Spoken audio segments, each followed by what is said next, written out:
Okay. All right, Alexis. So for those of you who don't know Alexis, which most of you probably do, but if you don't, this is Alexis Thompson with River Fox Realty. Good morning. Good morning. So we are just going to do a continuation conversation from the mastermind that was done last week. And Alexis was on our listings panel. And so she was prepped with questions that some of them we didn't get to, but a lot of things you did share resonated for a lot of people. So just to take it back a little bit, for those of the ones watching that were not there, tell me a little bit about like your listing business. Like how many listings do you typically take? Is it just you? Explain that to me. Sure. So for those who don't know me, I have a brokerage. We have about 35 or so agents, and then I am an active broker. So I'm in production as well. So just looking at my specific production, I'll do somewhere between 25 and 30 listings a year. So not like huge mega, machine at all. And then probably, I would guess maybe like 15 buyers or so. And then I would refer out most of that. So that's what I bring in. And my brokerage will probably do 4 to 450 transactions a year. And I think we're buyer heavy this past year. I think we all had a ton of buyers. We all had fewer listings than we expected to have. So probably like 60% buyers. Yeah, cool. So you're doing a pretty big listing business. I mean, just for individual and running a brokerage and doing buyers, like you are active, you are in it. So is it just you, or do you have like an assistant helping you with listings, or how does that work? Yeah, I do. I have a listing coordinator who is dreamy. She is just, she is my soul when it comes to listings. So really, I do a lot of that personal work with the client, and then she's doing all of the activities that can be done as far as like admin or coordinating or appointments. She is licensed, which helps a lot. Yeah. So, and then this coming year is the first year that I've pulled in a buyer assistant. So she's going to assist me with buyers and appointments. Cool. So this past year, like 2022, or coming in 2023? It's coming. So 2023. So we've just started her. She was doing transaction support, and now she's going to be full on like with me in the buyers, doing appointments and trying to take that load off when you're out on the road so much. Yeah. I was going to say, I don't know how you do that many buyers and that many listings and run a brokerage. Like you're like mighty woman over there. So I know you shared a lot in the event that how you get business mostly is by referral and by going into action of just helping people. So serving. Tell everybody a little bit, you had a story of like when you started, you had nothing. So tell us, like, if you can just tell me, like, what did you do first for those of the people watching that are like, how did she build that? Mm-hmm. Can you just tell me like what you did to start when you had nothing and to where you are now? Right. Yeah. For the people who were not at the event, I, shared that I was in social work for a while and then worked on the government side for many years, had student loans, so I really didn't start with much at all. And so when I started my first year, my goal, so I was in the government, my goal was to make half of my salary. So I was like, if I can just make $30,000, I can eat peanut butter and jelly and I'll at least be happy because I won't be in a cubicle anymore. Right. And so that was my hope. And it was, quite a bit more than I expected that first year of closing deals. And I think the thing that I just really tried to do is figure out, when I was on the receiving end of being in real estate, I just wanted someone that I trusted and someone that would see me as a human being and not a transaction. So it seems simple, but that's just really how I approached it. Wanting to be a helper and not just the transaction, but like, do you need to find childcare near the house? Do you need to figure out how to map your commute routes? Those kind of things just seem simple, but it's, I think the small things that make the big difference in people's experience. You were just helping people. So how did you go about doing that? Did you just like have friends and then you were just like, hey, what do you need help with? Or like, right. How did you do that? Yeah, I tried to figure out ways that I could help people anytime, anywhere. But I always tell my team, and my personal goal was to go deep, not wide. So not to try to help 300 people, but try to help 30 people, but help them really significantly. So that to me helped me maximize my time, because that's all I had was time. So I had to make sure that whatever hour invested would produce relationships or would produce multiple referrals, not just, onesie twosie. So I tried to help neighbors. I tried to help my neighborhood newsletter. They needed writers. So I would write a column. High producing agents in my office, I would try to do anything for them, like run an inspection, meet a chimney guy. I volunteered for my charities in the neighborhood. For BNI, I would offer to do, BNI is Business Networking International. I would volunteer to have leadership roles with that organization. So really anything I could do for people. And it was just that givers gain mentality. Yeah. So did you do like open houses for people in your office and things like that to kind of just help them, but then also get you out there, like get your name out there? Loved open houses. And I did really benefit from mentorship. So I found a mentor, and, she was gracious enough to take me under her wing. So of the 25 or so transactions that I closed my first year, 12 of those were referrals from that agent. And, not only did I benefit from having that opportunity, but I benefited from her, mentorship and just watching what she did. But I also really wanted to make sure that I never bugged that person unless I looked for that answer first. Right. So people in this industry want to see that you have that initiative, that you're going to look for the answer and you're going to do the research, and then you're going to come to them and say, okay, this is what I think is going to happen, or this is the idea that I have, or this is the contract interpretation I have, just to show them that I was really doing the work, not just waiting to be fed. 100% agree with that. Being resourceful before just being pesky to somebody. It's like, okay, here are the 3 possible answers. If none of these are right, just tell me. But this is the research I've done to show that you were trying to figure it out on your own too, and not just, live under somebody's wing. Yes. So what I hear you saying is that, out of the 25 that you sold, 12 of them were from somebody. But what your focus was with probably all 25, but especially those 12, is to build those relationships and serve those people because they were given to you. And then that can multiply into more business. Yes. And a sense of gratitude. I remember my very, very first lead that I ever got was someone that wanted to buy a $100,000 investment property in Hopewell or something like that. No one in the office wanted it. And I was like, absolutely 100%. And when I send out a lead, I want to make sure that someone is truly grateful and for the opportunity, because it is an opportunity. And that lead turned into, oh, well, I've decided not to buy an investment property, but can I buy a $500,000 home in Midlothian? Mm-hmm. So it's really if you approach every single opportunity, you are so grateful and you are so glad that you have the opportunity to be their person on this journey, then that is going to mean so much to them. It's going to mean so much to the person that referred you. It's the really good mental mindset that you need to have. I had a similar story. Have you ever, let me ask before I tell you what mine is, have you ever gone on a listing appointment, helped someone get to the point of listing, you've referred people, you've told them what to do, and then all of a sudden they don't list the house, or they just don't turn into business? Sure. But have you had anybody do that and then turn into more success because you just did the right thing and you were grateful that you had the opportunity? Absolutely. I mean, and it's interesting because I used to be, we all approached things from the perspective of fear versus the perspective of just, contribution. Yeah, exactly. And so I remember in the beginning, I was so fearful that someone would end up renting their house instead of selling it. And now I just go at it with have you thought about this? I want to make sure we talk about that before we go down the road of prepping and doing all the things, because if I can help them and if it really does benefit them to keep the property and build their portfolio, they're going to remember that. Yes. Mm-hmm. That's a tactic that I use too.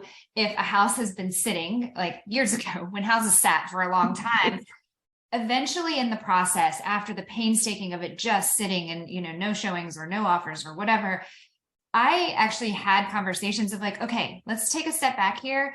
Is renting a better option for you, and being completely okay if they decided to rent the property versus sell the property. And I had many people say, actually, it probably would be more beneficial for me to rent it at this point if it's not going to sell here. And so though that is truly like the giver's gain. It's like, okay, we're going to do what's best for you, not what's best for me. And, there's been plenty of opportunities where I have, spent money, spent time, energy, money, and haven't got an immediate return. But if you have that mentality of like, you're just there to serve, they will always return. Even if it's years down the road, there's going to be some kind of return on that investment. It just might not be immediate. So yeah. And I mean, we are real estate resources for so many people. So I remember one of the most successful ways I was helping moms in my neighborhood, because I was in the city at the time, and we all were kind of in the same cohort, all started having babies and getting squeezed in our little city houses. And so many people were like, do I move or do I add on? And we were all having this conversation, and I really wanted to help the people who wanted to stay in the city to figure out how you add on, but also to make sure that what you're spending made the most sense. So I held do I renovate it or do I sell it workshop. And I would recommend anyone doing this, because even if half of the people decide to stay, the other half might run the numbers and say, well, gosh, we can't do this. We can't move out of our house for 6 months, or we can't come up with that amount of cash, but we can come up with the down payment for a bigger mortgage. Right. So that was a way of like helping people and putting them first. And then if they make the decision to go the sales route, then I'm there for them. That's awesome. So you're giving them the information to make a decision. Mm-hmm. It's kind of like and when I go on listings, I get in a lot of conversations of like, if you sell it as is, or if you do things, you hear the good, better, best prices, and people love that because then they can make decisions. It's a very similar thing. It's like, okay, well, I don't want to spend $15,000 to update these things in order to get this price. I'd rather just sell it here, but giving them that good, better, best price, right, and letting them make the decision, people like really appreciate, versus somebody coming in. And I think sometimes people miss that. It's like, no, you have to do that. It's like, no, you don't have to do any of that. You just have to price it right if you're not going to do it. Yes, and like giving them those options and freedom to make that decision themselves, I believe, is a huge benefit that we could do for somebody. So here's a interesting question. Have you ever fired a seller client? I have, but it wasn't during the listing or during the transaction. I have parted ways with an investor that wanted me to, add in basement square footage where it wasn't really finished. And they were like, well, I painted it, and, just didn't feel right. I am such a rule follower, like in an obsessive kind of way. I just don't think like doing things in a way that I would not do them is a way I'm going to, build my business. So it's a good decision, like power place to be in, and being like, hey, like, I know you're giving me business, but I don't have to do it in a way that makes me feel uncomfortable or that I don't agree with, things like that. Yes. How do you deal with, what is your typical approach to deal with difficult or challenging clients? So how do you typically go about that? Like, do you have a method? Do you just have an honest conversation? Like, I channel my social worker. Okay. See, you have the calmness. I mean, we all have our moments. And it was funny. We were doing goal meetings in our office the past couple of weeks. And we were talking about how when we get really crazy and stressed in this business, it's usually not based on numbers. It's usually based on one or two crazy clients or crazy deals, just like things that are absolute bananas. And then suddenly we all get the shakes and we can't function. Right. It's not the number, it's what's going on. Right. So I do try to help my clients say, okay, let's deal with the emotion later. Let's try to get some action now. Let's try to think through the logical steps here. And I always, teach them, I'm like, hey, we don't want to have the emotional reaction to them. Mm-hmm. We want to be the calm, logical ones on this side and let them be the ones freaking out. So let's not be that. Right. And everyone's different. Sometimes I tell my agents, sometimes you need to jump on the crazy train with your clients. And yes, you have to match it. If the caulk is really keeping them up at night, then you've got to get on that train with the caulk. Like, yes, like get that caulk tube and caulk the windows. And like, if that is the thing for them, you just got to deal with it. And, playing into people's anxieties and worries that make zero sense to us sometimes is exactly how you build that rapport, because you're meeting them where they are, if it makes sense. Yeah.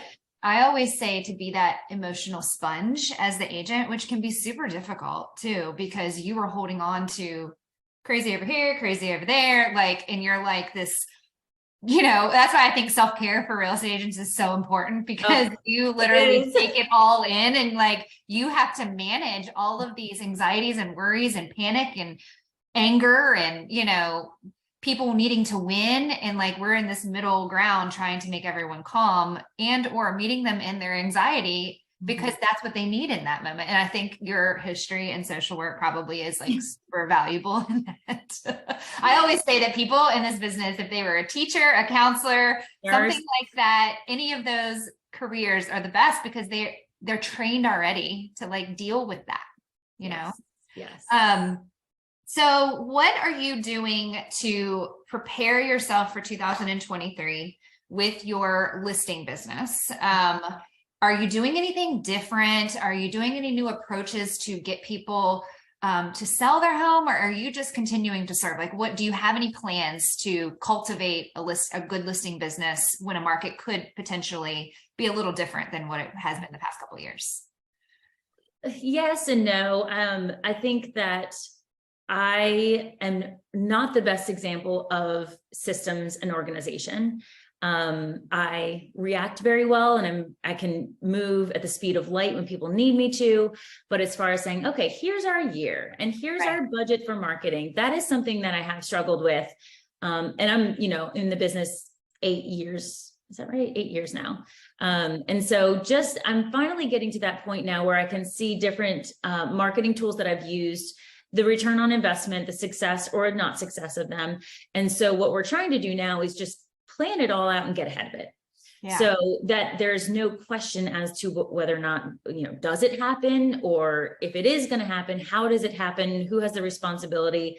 So that is one thing that we're really working on this year, is to get all of our little touches, and then to really scale down the goals as far as we don't have to have 6 events, or we don't have to, I heard this, I'm sure you're like me. We always listen to podcasts and videos. Just listened to one this morning. All the time. Yeah. And I was listening to this really interesting one about goals and how humans set these really lofty goals for themselves. So it's, I want to work out for 45 minutes, 6 days a week, where it's really, if you don't work out, you should start at I'm going to do 10 push-ups a day, and that's it. And don't have any other goals. And so that's what I'm trying to do for my business, is to try to have these teeny tiny goals that are super achievable, 2 note cards a day. That is 5 minutes out of my time. That is achievable. So that's kind of where I'm trying to bring it down and make it consistent and have systems. I think a lot of people will relate to that. I especially relate to that, because I answered on a panel the other day. I am an on the whim person sometimes. Oh my gosh. Yes. I think of things and I'm like, let's do this. And then because it's right in the moment. And I know it drives our planners crazy. Yes. And I do like things planned out. So it's very interesting. I like things planned out, but I also like to just go with what is in the moment. And I heard something too, where it's don't plan out a whole year, plan out a quarter. Start with the quarter and then pivot and do the next quarter. And I was like, oh, I could totally get down with that, because I know in the first quarter of the year, I can usually tell what I need to do and cultivate. Then second quarter is spring market, and then all haywire goes, and then that can mess up an entire plan if you've done it for the whole year. Yes. So I like the way you're saying, I don't have it all planned out, because that's honest. Mm-hmm. And I think a lot of people look at, especially brokers, but top producing agents, is they have this all beautifully mapped out and it's going to work out perfect. And that's just not reality. It's not. And I'm sure you and I are similar in that we're bleeding hearts. So as soon as we know someone needs something, or there's a disaster or a family, putting it together, we're all right, charity's on, bring on the auction. It's exactly what I did when COVID hit. I was like, okay, Give Back Richmond. All right, we're going to do this. We're going to create a t-shirt. We're going to raise money. Yes. Like, this is how we're going to do it. But I often believe, and I think some of the best ideas come from just action in the moment and going into action without having to have a complete plan of how it's going to work. Okay. Well, do you have anything else that you want to share? Because otherwise I think we're good. We did a good deep dive. I know a lot of people are very appreciative to hear from you that don't have, don't know you or don't have direct access to you. Like, I get to talk to you all the time, but it's good to hear from somebody who a lot of people aspire to be, or, have a business like. Well, I would just add one thing because, I wanted to make sure that when we were looking at different business models, that when I said I don't do any of the paid lead stuff, to not say that that's a bad thing. Yeah. I always tell my agents to do the thing that feels the most authentic to you. Mm-hmm. So if you are good at cold calls and you are good at scripting, like, by all means, that's a great business model. You can get a lot of volume that way. So I wanted to make sure that it wasn't like I was looking down upon any kind of business model. It's just, I always feel like you need to really look inward and figure out what feels the most natural and the most like yourself, and then follow through with that. Don't look at someone else and say, I cannot imagine doing that, but I have to force myself to do it, because then it won't happen. And I will say too, I am not a cold call, but that's how I started.